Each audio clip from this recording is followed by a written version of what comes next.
أعوذ بالله من الشيطان الرجيم. بسم الله الرحمن الرحيم.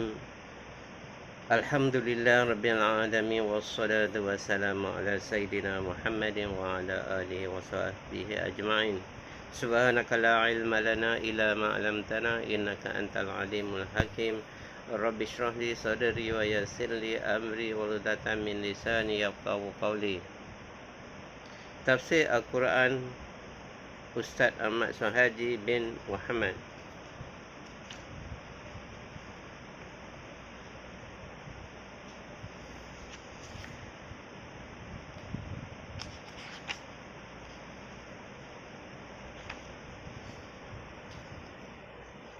Al-Humazah, Pengumpat, Surah ke-104, 9 ayat. Bismillahirrahmanirrahim. Pendahuluan mengenai surah Al-Humazah.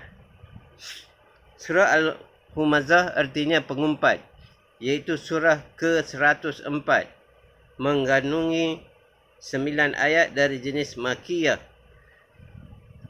Diturunkan selepas turun surah Al-Qiyamah. Hubungan surah ini dengan sebelumnya, iaitu pada surah Al-Asr, disebutkan bahawa sesungguhnya setiap manusia sentiasa rugi kerana berada di dalam kesesatan, kecuali mereka yang dipeliharakan oleh Allah. Maka di sini disebutkan pula ciri-ciri orang yang sesat.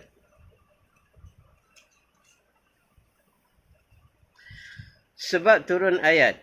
Mengikut kata Atha dan Al-Qalbi, surah ini ditujukan kepada Al-Aqnas bin Shuraik kerana dia menggelarkan gelar orang dengan gelaran yang buruk dan mengumpat mereka. Khasnya perbuatan itu ditujukan kepada Rasulullah sallallahu alaihi wasallam. Kata Muqatil pula ditujukan kepada Al-Walid bin Al-Mughirah, disebabkan mengumpat Nabi sallallahu alaihi wasallam di belakangnya dan mencerca pula di depannya. Sedang Muhammad bin Ishaq pula mengatakan surah ini ditujukan kepada Umayyah bin Khalaf. Bismillahirrahmanirrahim. Dengan nama Allah yang Maha Pengasih lagi Maha Penyayang. Wailul likulli humazatil lumadzah. Celakalah bagi setiap pengumpat lagi pencela.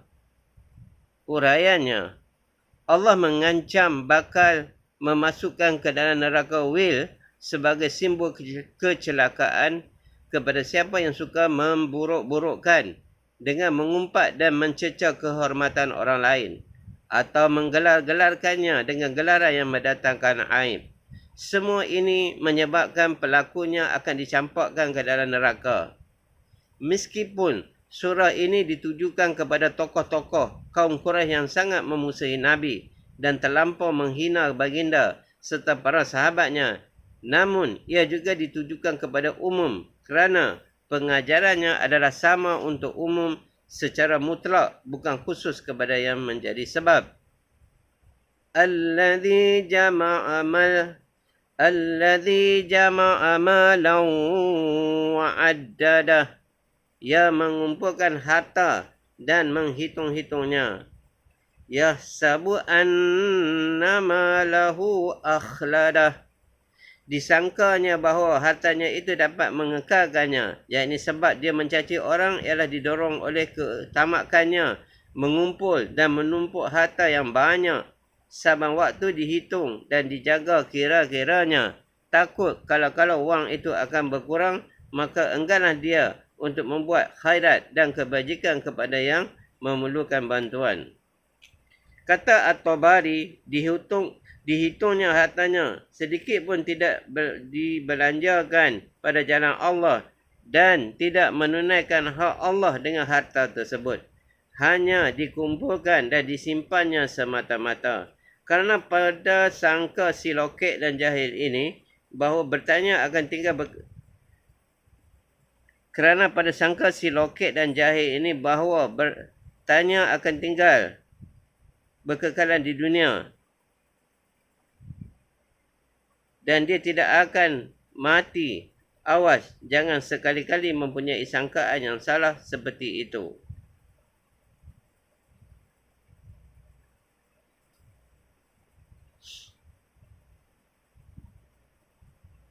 Awas jangan sekali-kali mempunyai sangka yang salah seperti itu. Kalla la yumbadanna fil hutamah. Tidak sekali-kali, sesungguhnya dia sememangnya akan dilempar ke dalam neraka hutamah. Wa ma adraka mal hutamah. Dan tahukah engkau apakah hutamah itu? Narullahil muqadah, iaitu api yang disediakan Allah yang dinyalakan. Allati tattali'u alal afidah, yang naik sampai ke hati. Innaha alaihim muqsadah, sesungguhnya api itu menutup rapat di atas mereka. Fi amadim mumaddadah, sedang mereka itu diikat pada tiang-tiang yang panjang. Yang ini demi sesungguhnya Allah akan melemparkannya ke dalam neraka hutamah, yang akan menelan dan menghancurkan apa sahaja yang dilemparkan ke dalamnya. Ketahuilah neraka hutamah itu sangat hebat, tidak dapat dikesan hakikatnya. Yang jelas dia akan menghancur leburkan segala tulang dan daging orang menjadi mangsanya, dan kesakitannya dirasakan naik sampai ke hati, menghiris-hiris bagaikan sembilu. Dia akan menyala sentiasa tunduk kepada perintah Allah tanpa padam. Dalam hadis ada disebutkan neraka itu dinyalakan selama 1000 tahun sehingga merah, kemudian dinyalakan lagi 1000 tahun sehingga putih, kemudian dinyalakan 1000 tahun lagi sehingga menjadi hitam yang sangat gelap. Dikhaskan sebutan hati di sini kerana kesakitan yang diderita orang apabila sampai ke hati akan matilah dia. Tetapi di akhirat mereka tidak akan mati lagi. Bermakna kalaupun dia hidup, hidupnya menderita kematian, mereka akan ditudung oleh neraka yang menutup rapat sehingga tidak akan dimasuki oleh perasaan rehat maupun bau yang menyenangkan. Sedangkan mereka itu diikat pula dengan rantai dan dipasung pada kedua belah tangannya dan kedua belah kakinya. Diikatkan pada tiang yang panjang, melambangkan berpanjangan seksa itu diderita. Tidak ada kesudahan. Semoga Allah memelihara kita sekalian dari kemurkaannya dan menyelamatkan kita dari api neraka yang menutup mangsanya rapat-rapat dengan kurnianya dan kemurahannya. Amin. Walhamdulillahilladzi bini'matihi tatimmus salihat. Wa sallallahu ala sayyidina Muhammadin wa alihi wa sahbihi wassalam. Terjemahan hadis Sahih Bukhari, Al-Imam Nawawi. Hadis yang ke-1020. Dari Jabir bin Abdullah radhiyallahu anhu katanya, Rasulullah SAW bersabda, Allah mengasihi orang yang murah hati ketika menjual, ketika membeli dan ketika menagih. Dari Huzaifah radhiyallahu anhu katanya, Nabi SAW pernah bersabda, para malaikat datang bertemu dengan roh orang-orang yang sebelum kamu. Mereka bertanya, amal baik apa sajakah yang telah engkau laksanakan? Jawab orang itu, aku pernah memerintahkan kepada para pelayanku supaya mereka memberi janji kepada orang miskin dan bersikap lapang kepada orang kaya. Lantas para malaikat itu memberi kelapangan kepadanya. Dari Abu Hurairah radhiyallahu anhu, dari Nabi sallallahu alaihi wasallam, ada sementara pedagang yang mempiutangi orang banyak. Apabila ia melihat seorang yang sedang kesempitan, ia memerintahkan kepada pelayannya, berilah dia kelapangan. Semoga Allah memberi kelapangan pula kepada kita. Dan memang Allah memberi kelapangan pula kepadanya. Dari Hakim bin Hizam radhiyallahu anhu katanya, Rasulullah SAW bersabda, dua orang yang berjual beli oleh khiyar memilih antara meneruskan jual beli atau tidak selama keduanya masih di tempat jual beli itu atau belum berpisah. Selama keduanya belum berpisah atau sehingga keduanya berpisah, jika keduanya berlaku benar, baik dalam tindakan dan ucapan atau keterangan, maka jual beli keduanya diberkati Allah. Dan jika kedua bersikap menyembunyikan cacat barang dan memberi keterangan palsu kepada pembeli semata-mata untuk menarik hati pembeli dan dusta keberkatan jual beli keduanya dihapus. Sirna.